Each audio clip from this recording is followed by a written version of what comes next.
Hello दोस्तों, मैं रामलाल केवट आप सभी का बहुत बहुत स्वागत करता हूं मेरे YouTube चैनल केवट सर का गणित क्लास में। आइए आज की इस वीडियो में छत्तीसगढ़ बोर्ड का जो कक्षा 8वीं का पुस्तक है गणित का, उस पुस्तक से सर्वसमीका नाम का जो पाठ है, सर्वसमीका नाम का पाठ है अध्याय 9 में, जिसको अंग्रेजी में बोलते हैं आइडेंटिटीज। तो इसके बारे में बताऊंगा इसमें। तो चलिए इस वीडियो को देखते हैं। और सर्वप्रथम वीडियो देखना शुरू करने से पहले अगर आपको यह वीडियो अच्छा लगता है तो लाइक ज़रूर कीजिए और अपने दोस्तों में शेयर कीजिए। साथ ही साथ इस वीडियो से संबंधित कुछ बातें हो जो और जानना हो तो कमेंट कीजिए। ठीक है, चलिए देखते हैं। आज पढ़ रहे हैं हम लोग सर्वसमीका। सर्वसमीका को इंग्लिश में बोला जाता है आइडेंटिटीज। सर्वसमीका एक ऐसी समता को कहते हैं जिसमें ये यहाँ जिसमें रहेगा, जिसमें निहित मतलब आए हुए सभी चरों के सभी मानों के लिए सत्य हो। तो क्या किसे? जिसमें सभी चरों के सभी मानों के लिए जो सत्य हो, जबकि किसी समीकरण के दोनों पक्षों का मान चर राशि के केवल कुछ विशेष मानों के लिए ही सत्य या समान होते हैं। तो यहाँ पर मैंने क्या बताया कि सर्वसमीका और समीकरण ये दो चीज़ हम लोग जानते हैं। तो सर्वसमीका और समीकरण दो अलग अलग चीज़ है। मैं यहाँ अभी नीचे में उसको एक्सप्लेन करूँगा, विस्तार से समझाऊँगा। तो समीकरण क्या होता है और सर्वसमीका क्या होता है और समीकरण क्या होता है, ये अभी मैंने बताया। समता का मतलब होता है इक्वालिटी। जो बीच में ये बराबर का चिन्ह लगाए हैं, ये इसी को बोला जाता है समता। तो सर्वसमीका और समीकरण दोनों एक गणितीय कथन है जो कि देखो विभिन्न संकेतों के माध्यम से प्रदर्शित किया जाता है। ठीक है, और अंतर क्या है केवल कि यहाँ पर देखिए, यहाँ हमारे पास 3 सर्वसमीकाएं हैं जो कि कक्षा 8वीं के इस अध्याय में हम लोग पढ़ने वाले हैं।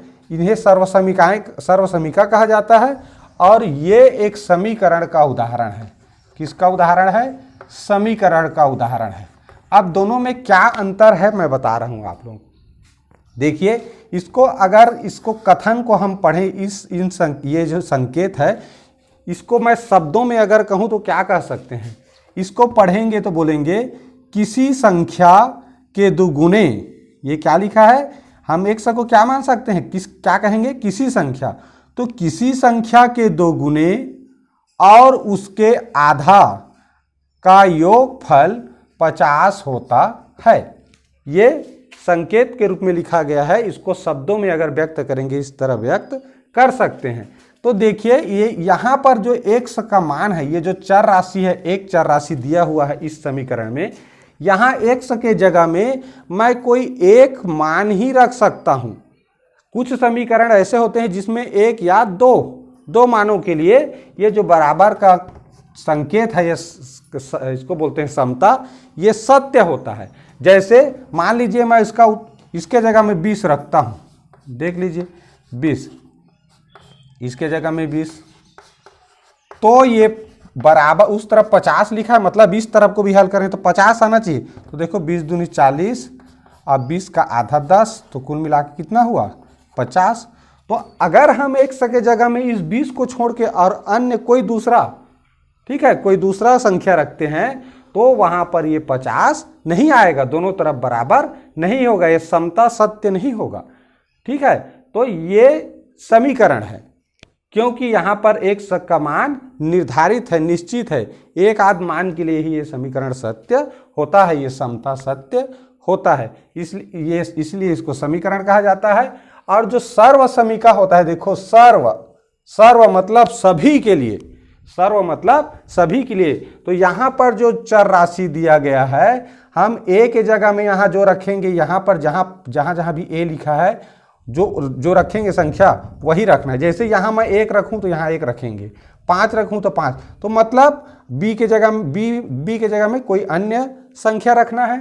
ठीक है, तो हम a b के जगह में कोई भी संख्या रखें तो ये यहाँ पर इस तरफ को हल करें तो और इस तरफ को हल करें तो हमेशा ये जो मान है वो दोनों तरफ का मान बराबर ही आएगा।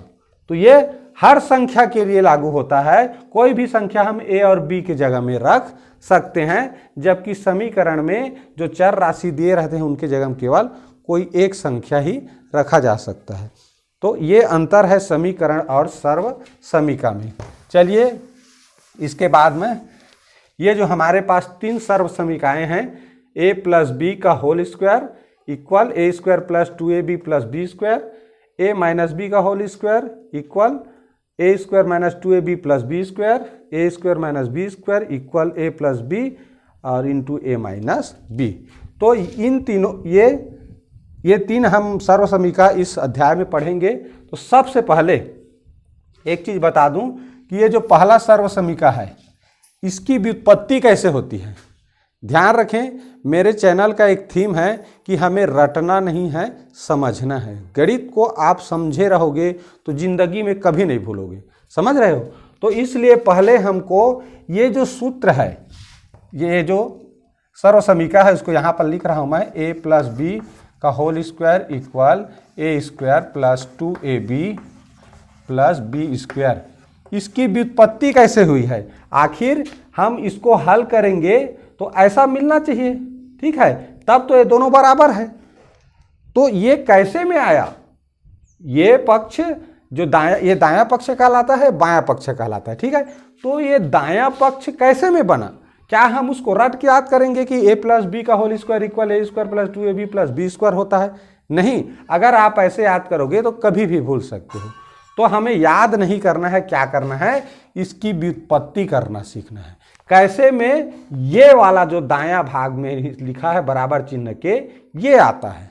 तो चलिए आप लोगों को बताता हूं मैं। देखिए हम क्या सीखे हैं, a प्लस बी का होल स्क्वायर।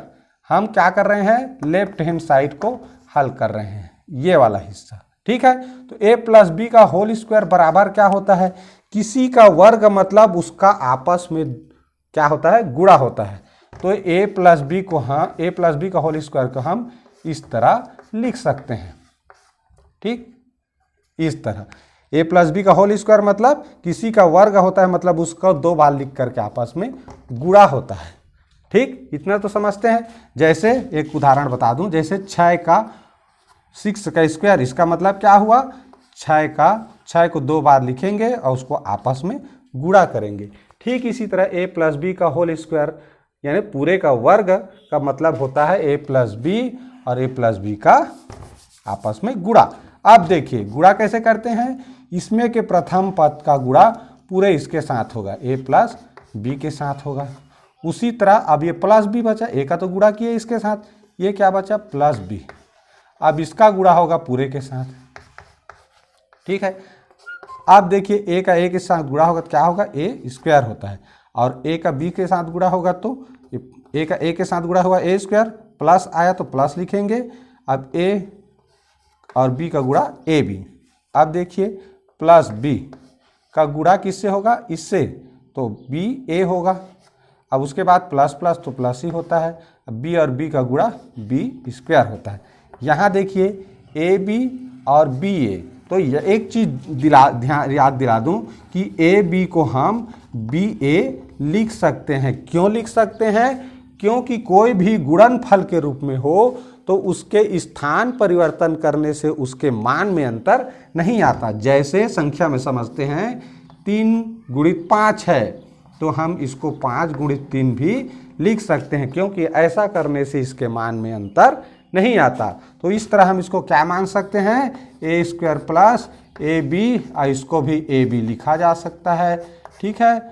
अब देखिए a स्क्वायर हो गया, ए बी दो बार है, और जब कोई भी जो चरांक है, ठीक है, तो वो उस जोड़ते हैं उसको, तो उसके सामने जो गुणांक होता है, गुणांक क्या होता है, गुणांक मतलब संख्या, तो यहाँ 1 है ऐसा माना जाता है, तो 1 और 1 क्या हो गया, 2, और 2 ए बी हो गया, ए बी को जोड़े तो अब प्लस हो गया बी स्क्वायर, ठीक। तो इस तरह देखिए हम इसको हल किए, लेफ्ट हैंड साइड को a प्लस बी का होल स्क्वायर को, तो देखो यही मिला कि नहीं मिला। तो इस तरह हम क्या कर सकते हैं, हमको ये जो सर्व समीका है, 3 सर्व समीका, इसको रटना नहीं है। हम बाएं पक्ष इधर इस तरफ को हल करेंगे तो दायां पक्ष हल करने पर मिलता है। तो मान लीजिए आप भूल गए कि a+b का होल स्क्वायर बराबर क्या होता है, तो इसको लिख करके हल कर लीजिए, सरल कर लीजिए, और उसके बाद जो मिलेगा वही क्या होगा, उसका दाएं पक्ष का मान होगा।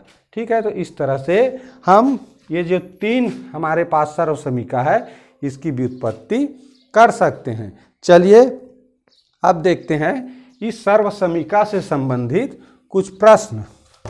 तब तक इसको पहले मिटा देता हूं मैं, और मिटाने के बाद हम ये जो अभी सर्व समीका बताए आप लोगों को, इससे संबंधित प्रश्न हल करके बता रहे हैं। देखिए एक प्रश्न लेते हैं यहाँ, 3x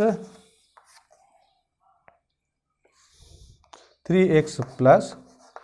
4y का होल स्क्वायर को सर्व समीका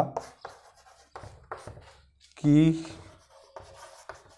सहायता से हल कीजिए। ठीक है, ये हमारे पास प्रश्न है। तो देखिए, चलिए देखते हैं इसको कैसे हल करना है। तो देखिए हल करेंगे तो क्या करेंगे, हम क्या जानते हैं, इसको हम देख रहे हैं तो हमारे पास एक सर्व समीका याद आ रहा है। कौन सा सर्व समीका, तो इसको हम लिखेंगे। हम जानते हैं कि क्या जानते हैं, a+b का होल स्क्वायर बराबर होता है a² + 2ab और +b²। तो देखिए इसके ये जो बायां पक्ष का पद है, ऐसे ही ये भी सेम है कि नहीं है। 2 पद हैं इसमें, दोनों के बीच में प्लस का निशान है, इसमें भी 2 पद है, और पूरे का होल स्क्वायर है तो इसमें भी है।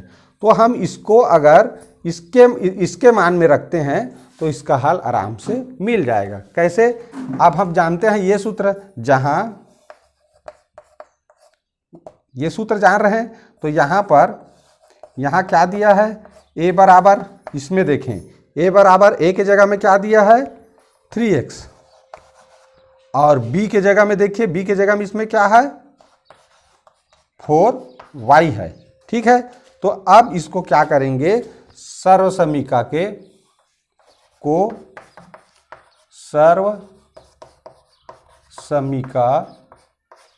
के दाएं या दायां पक्ष में मान रखने पर। ठीक है, अब ये हमारा ये ए बी का मान जान गए, इसमें तुलना करके, तो इस तरफ मान को रखना है। तो मान रखेंगे तो क्या होगा, चलिए देखते हैं यहाँ से, चलिए यहीं से देखते हैं। तो ये हो गया हमारा a+b का होल स्क्वायर बराबर होता है a² + 2ab + b² हो गया। अब इसी मान रखें तो a की जगह में क्या मिला हमको 3x हो गया। अब a की जगह में 3x तो मिल गया, अब इसका वर्ग है तो इसका भी क्या होगा, वर्ग होगा। अब देखो 2 है तो 2 लिखेंगे, गुणा इनके बीच में क्या है 2ab के बीच में गुणा है, a के जगह में क्या है 3x है, और b के जगह में क्या है 4y है। ठीक, उसके बाद प्लस का प्लस, b के जगह में 4y, और चूंकि b का वर्ग है इसलिए इसका भी क्या होगा, वर्ग होगा। ठीक, अब हल करते हैं आगे, यहाँ से इसको थोड़ा मिटा देता हूँ। ठीक है, यहाँ सर्व समीका लिखा है, इसको मिटा देते हैं। अब देखिए ये 3x का स्क्वायर, इसका मतलब क्या हुआ कि 3 का तो वर्ग हो गया 9, और x का वर्ग हो जाएगा x का स्क्वायर। ठीक, 3 का स्क्वायर 9, x का स्क्वायर x स्क्वायर हुआ, प्लस 2 का गुणा 3 से, तो क्या हो जाएगा 2 × 6 और 6 × 4 24। गुणांकों का गुणा गुणांकों से होता है, यानी संख्या का गुणा संख्या से, 2 × 6 6 × 4 24। अब देखिए x और y का गुणा हो जाएगा x y, प्लस का प्लस ये हो जाएगा 4 इसका स्क्वायर है तो 4 × 4 = 16, y का स्क्वायर इस तरह। तो ये हो गया हमारा इस प्रश्न का हल। देखिए इसी रूप में मिल गया है, इसी रूप में मिला ना। इस रूप में पहले मान रखे, मान रखने के बाद उसको जो गुणा हो रहा था उसको कर दिए, तो इस तरह से हम इसका आंसर प्राप्त कर सकते हैं। ठीक है, ये इस सर्वसमीका का उपयोग करते हुए ऐसे ही प्रश्न हल किया जा सकता है। चलिए एक प्रश्न और लेते हैं।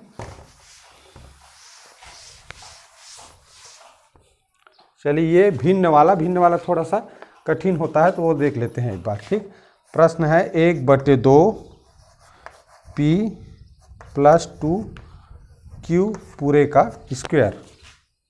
ठीक, ये है। अब यहाँ देखिए a की जगह में क्या है 1/2 p और b के जगह में क्या है 2a है। अब यहाँ बीच में प्लस है, मतलब ये भी क्या है a + b का होल स्क्वायर है। सेम टू सेम ऐसे ही हल होना है। तो यहाँ लिख लीजिए, मान लीजिए हम जानते हैं, क्या हम जानते हैं उसको लिखेंगे। हम जानते हैं कि क्या जानते हैं a + b का होल स्क्वायर बराबर होता है a² + 2ab + b स्क्वायर। अब इसी में जहाँ a बराबर क्या दिया है, देखिए 1/2 p दिया है और b बराबर क्या दिया है 2q बटे, ठीक इसको हटा देते हैं, a बराबर 1/2 p और b बराबर क्या दिया है 2a दिया है। ठीक है, अब इसको हम मान रखते हैं। अब दाएं पक्ष में सर्वसमीका के दाएं पक्ष में मान रखेंगे। सर्वसमीका के दाएं पक्ष में a b का मान रखने पर, ठीक है चलिए रखते हैं। क्या होता है देखें, ये समीकरण है, कहाँ है हमारा समीकरण, ये तो a की जगह में क्या है 1/2 p। अब इसका क्या हो जाएगा कि पहले इसको यहाँ रख लेते हैं 1/2 p धन 2a, इसका वर्ग हो गया।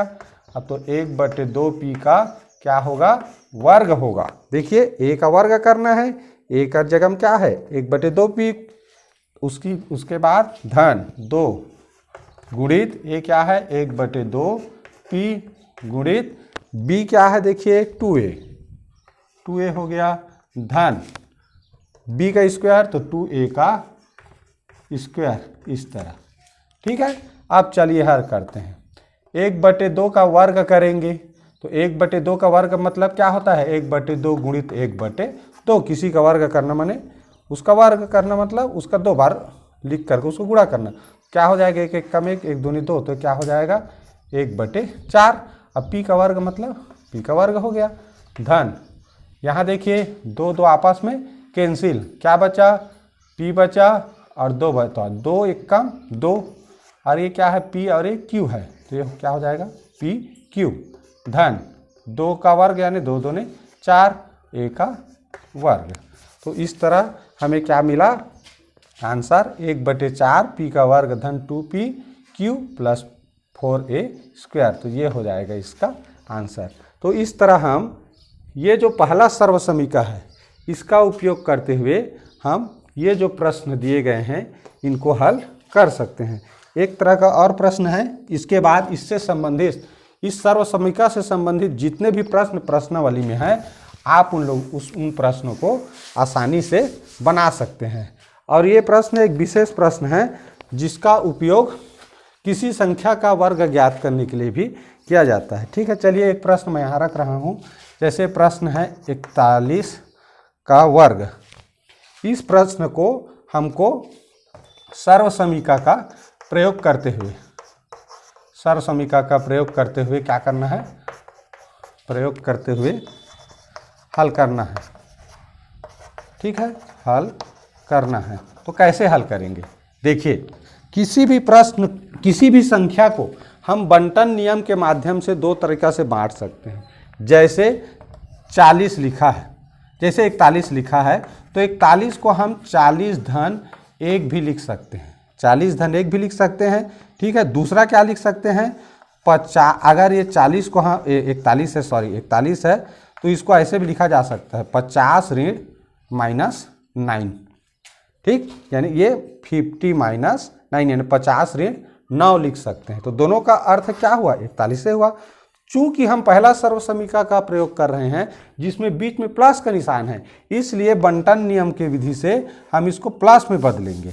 तो 40 और यानी 40 + 1 यानी कि 40 धन 1 के रूप में लिख सकते हैं। और चूंकि इसका क्या है, होल स्क्वायर है, पूरे का वर्ग है, इसलिए इसका भी क्या हो जाएगा, पूरे का वर्ग।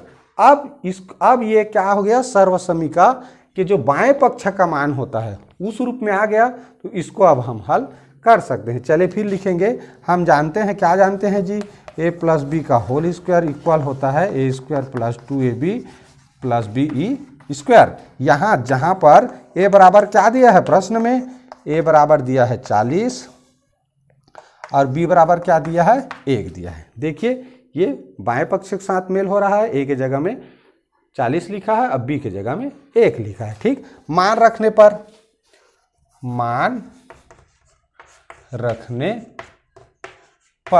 तो मान रखने पर क्या आता है देखें, तो यहाँ लिखेंगे 40 धन 1 का वर्ग बराबर हो जाएगा, a की जगह में 40 है तो 40 का वर्ग गुणित 2 गुणित a लिखा है 2ab, तो a की जगह में 40 है और b की जगह में 1 है और धन का धन, देखिए उसके बाद धन है, b का वर्ग माने 1 का वर्ग होगा। चलिए हल करते हैं। तो किसी का वर्ग करने तो 4 चौक क्या हो जाएगा जी, 16 और डबल शून्य। कैसे, इस तरह गुणा करेंगे, 40 का वर्ग मतलब 40 का 40 से गुणा, तो कभी भी दोनों तरफ 1 शून्य है तो 2 शून्य तो आएगा ही, 4 चौक 16 होता है इस तरह। अब देखिए 2 चौक 8 शून्य है, शून्य आएगा ही, 1 के साथ गुणा करेंगे यानी 40 दूनी 80, तो 80 का 80 ही आएगा और प्लस 1 का वर्ग कितना होता है, 1 ही होता है। अब देखिए सब के बीच में प्लस का निशान है, तो 1680 और 1 तो कितना हो गया, 1681, तो यही क्या है, 41 का वर्ग है।